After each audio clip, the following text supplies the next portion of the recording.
If there is one group of people, or if there's like an attitude that I have to say that goes on the top of my hate list or things that I don't like, it's people who treat you differently because of your rank or title.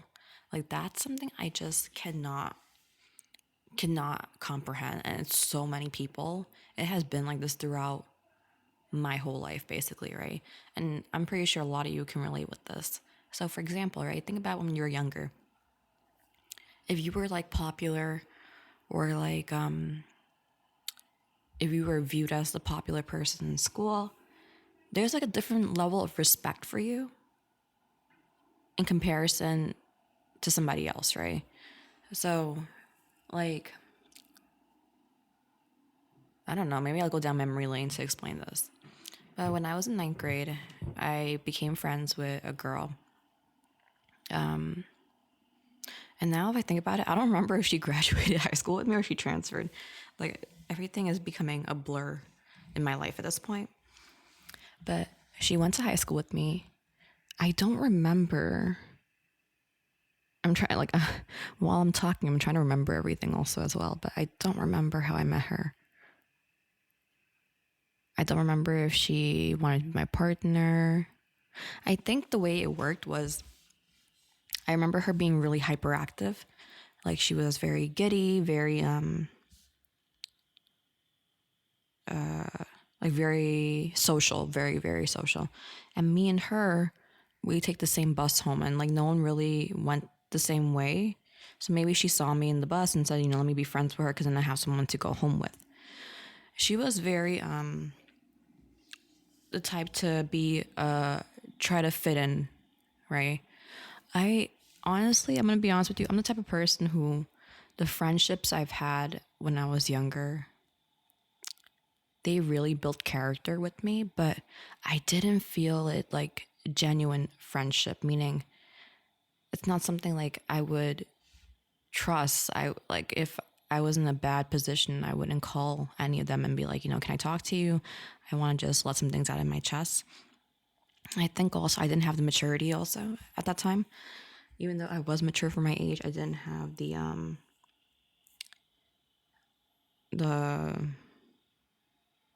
the maturity of like an adult. Anyway, so this girl, she went to high school with me, and first of all, she was at a huge disadvantage because she was um she was an ethnicity in the school that's a minority ethnicity, meaning like there's no one of her ethnicity there really, and they don't have a good reputation. That's really the truth, based on the majorities. And this is something that you're going to see in every environment. Like whoever the majority of the ethnicities that are there, there's always that group of certain people that don't like a certain ethnicity, right? And even if you are at the bottom of the food chain, your ethnicity at the bottom of the food chain doesn't like a certain ethnicity also as well. And I don't know if this is something that's, worldwide, but it's definitely something that I experienced in my environment because we are so diverse. Like there's literally every country in the world in my neighborhoods. But anyways, she was from ethnicity that was just not popular. Like you were just not going to rise up the ranks. And it's unfortunate because there's something wrong with that ethnicity, right? Maybe I should just. I'm gonna just be straight up. She was Korean. Koreans. She was part of the Asian group, right? And the Asians were just not popular. It's just I don't understand, right? Like the Koreans did nothing wrong, especially now that K-pop is so popular. So she ended up wanting. You can tell she wanted to be popular. She wanted to be like the it girl. She would like show me her hair, her like she was just trying so much, and I get it. She wants to fit in. She ends up getting a boyfriend, and she introduces me to her boyfriend. Her boyfriend was definitely someone who can like for oh my goodness, I don't want to like say anything bad. Like I'm gonna just be blunt about it. Like for him to be a Korean He was Korean also. For him to be Korean, he looked like those K-pop idols. So it was like she was able to land someone who was more expensive taste. So like she's on her way of becoming the popular girl. Anyways, so yeah. So I was literally her best friend throughout all of ninth grade. And you would think, okay, now 10th grade rolls around, right? I don't think we were in the same class in 10th grade. Like we had different classes. But in ninth grade, we were in all the same classes. So we were always partners, friends. But in 10th grade, I think we got separated because I don't really remember. This is where things get blurry now for me. And I remember she wanted to talk with a girl. This girl is Malaysian, by the way. Even though she was Malaysian in my school, again, part of the minority ethnicity, meaning like she's not, you know, like you might say, oh, she's not gonna be popular. She was actually popular, this girl who was Malaysian. Very different. Like most of her friends in the school was literally part of the popular group. And not only that, but she was also popular in her community. Like there's a huge Asian community and she was popular in that community. So she's popular in the school and outside the school. So when the Korean girl became friends with her, it was like me and whatever friends she was friends with. It's like we were bottom tier now. More like, oh, okay, now I got my foot in the door and now I'm going to kind of forget about you because like we said hi and we still talk, but we weren't clearly as close as we were, in ninth grade because she got her foot in the door. And so naturally, we just drifted apart. I don't remember much. This is why, like I'm telling you, I don't remember what happened. I don't remember if she graduated with me or if she transferred to a different school. A part of me thinks she transferred to a different school. I don't remember seeing her in my senior year, and I remember looking through my yearbook and I couldn't find her. But at the same time, I feel like she was. I don't remember what happened, to be honest. Regardless, and this is something I experienced later on in life, like when I was in college. I could tell there was a certain level of respect toward me because I was like one of the few girls and I stood out. I don't want to say like, I'm gorgeous or anything, but I definitely stood out. And then, so now let's talk about adulthood, right? In adulthood, I had to go through training to get my job. So the role that I'm in, I had to go to a specific type of training. And I remember I got put into a workplace for training. And that workplace, I remember when we had like our cohort. In our cohort, everyone in that cohort would be like in different areas, right? And I remember, I guess you can call her my mentor. She was my professor also.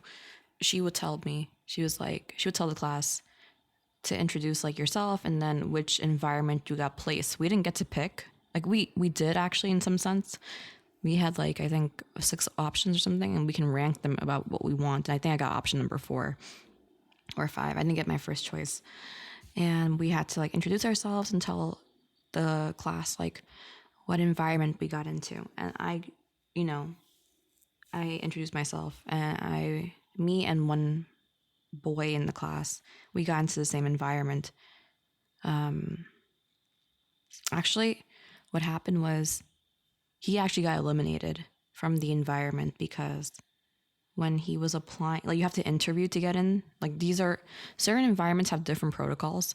So some environments are like, oh, hi, we'll take you in. And some other environments are like, no, you have to go through an interview process with us.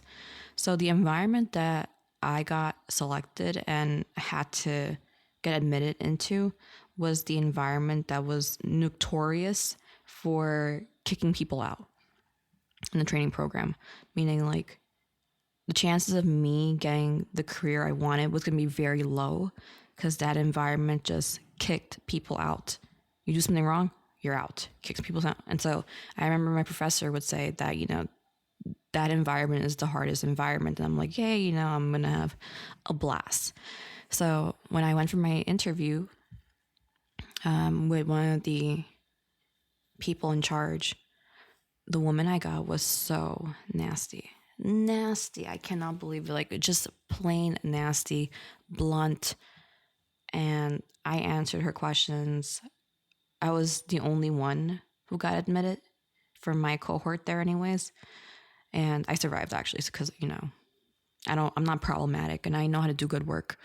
But yeah, so she was super, super nasty. And I ended up finding out the reason why she was nasty. And I found this out from my mentor. So when you get admitted into the environment, you get a mentor.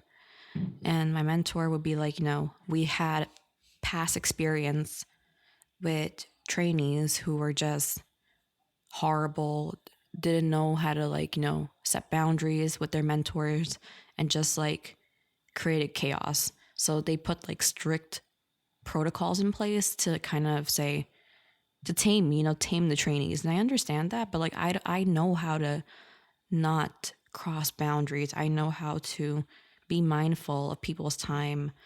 I know how to be respectful and professional.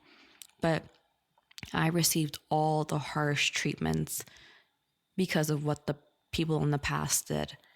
And eventually, it's funny because that place where I trained had an opening, and they were hiring someone. They said, we need to hire someone. And so they asked me to apply to interview, and I absolutely said no. Like, I don't see myself working here. And it's funny because I got recommended by my mentor, and then even the nasty woman who interviewed me say, like, why don't she apply and go through the interview process and see if she can get a position here. And I was like, I'm not gonna do it, because the way you guys treated me, it's like a form of trauma in some sense. Like, I'm not gonna forget how you guys treated me. And I understand, because I am a lower rank and I am a trainee, but it just stuck with me. And I'm like, I'm literally like, I need a new environment. I need a fresh start where no one knew my past. I can tell you, it was so bad that there was somebody in the same environment that I was in. He was much older than me. I think he was 7 years older than me. Or was he 3 years older? I don't remember, but he was older than me. And he was part of a different cohort, like the older cohorts. And what happened was, for 1 week, I didn't see him. And I'm like, oh my God, they kicked him out. And he came back and he said that he got sick super, super badly. Like, literally, the environment stressed him out and he got sick for a whole week. So that was absolutely diabolical. And then I'm bringing this up because recently what happened was, I'm in a new work environment recently. And it's kind of funny because I'm new, people like don't know who you are. When they see a new face, they're like, oh, you're new, who are you, like, what's your name? And then it kind of ends at that, because they have their whole life also happening, and they can't just stop the process. You are this and this is your role. So I've had like 2 people so far in the environment, and nasty attitude, like absolutely nasty. Cold. And then eventually, the next day, they figured out my title and my position, and they changed their attitude completely with me. And I was like, I can't stand that. I can't stand that you judge me, or you're just treating me very negative and cold because you think I'm a lower rank. But once you find out who I am, it's like, oh, sorry. Like, not even sorry. It's like so welcoming now. It's like you show a different color, a different face of you. And I don't like that. I'm sorry. And like, those 2 already have left a bad taste in my mouth. I mean, I've been pretty nice and everything with them, but it's like, I'm not going to forget how you guys are acting. You get it? And there are people like that. It's just so sad. Like, for example, this is also another group of people who I can't stand. Maybe they'll be super nice and like outgoing with a celebrity they meet in the street. Let's say that you meet a celebrity and you're like, oh my God, I love you. And then you start talking, like, you're so gentle, but then like maybe with your own mom, you're like nasty and you scream. I don't get that. You spend all this time with your mom and you're being disrespectful. Your mom cares about you, but you're being disrespectful, but with a celebrity because they're higher status, because they have this, this air to them where I forgot to put my phone on vibrate. That's always a normal thing. Because these celebrities, they have like this, what do you call it? This status that's so much higher and rare. You treat them better than someone you've been with your whole life. That's something I just don't get it. And I cannot tell you how many people do this. A lot of people. A lot of people. I don't treat anyone negatively, you know. There's people who I've worked with that's been lower ranked than me. And honestly, they always come to me because I think they feel like I treat them like human. That's really what it is. Like I talk, I'm honest. I treat them with respect. I don't look down on them. And I just don't understand why it's so hard for people to just not do that. Would I be lying and say like I don't have a fear with people who are higher ranked than me? I do. I have a fear, but I don't want to say that I'm confusing fear with respect. I respect someone who's higher ranking than me, and I respect someone who's lower ranking than me. It's true, I fear someone who's definitely like my boss or someone who's higher ranking than me than someone who's lower. But it doesn't mean I'm going to be nasty with someone who's lower ranking. You get it? It's like people do the whole reverse. They figure out who you are and then they treat you based on what you are. And if you aren't anything special, you deserve to get the nasty treatment. Like, what mentality is that? And I don't understand why it's so common. It's childish. I understand that happening in high school, in middle school, when you're a kid, when you're an adult. I don't get that. It's complicated. But it is what it is. And that's my little ramble for today. That's been a big thing for me. So, yeah. Like I say, treat everyone with kindness. That's what life should be. Now, if someone's nasty to you, do you treat them nasty the same way? No. But if, for example, if I treat someone with kindness and they're still nasty to me, we just gotta work together and that's it. Meaning, hi, oh, do you need this? Okay, now bye. Like, I'm not gonna be like, oh, what you're doing this weekend? I'm just not gonna start a conversation with you. It's better to keep you on the side than just pretend like I'm gonna be your friend or something. It's just not gonna happen. But yeah, I'm gonna end it at that. And that's my experience.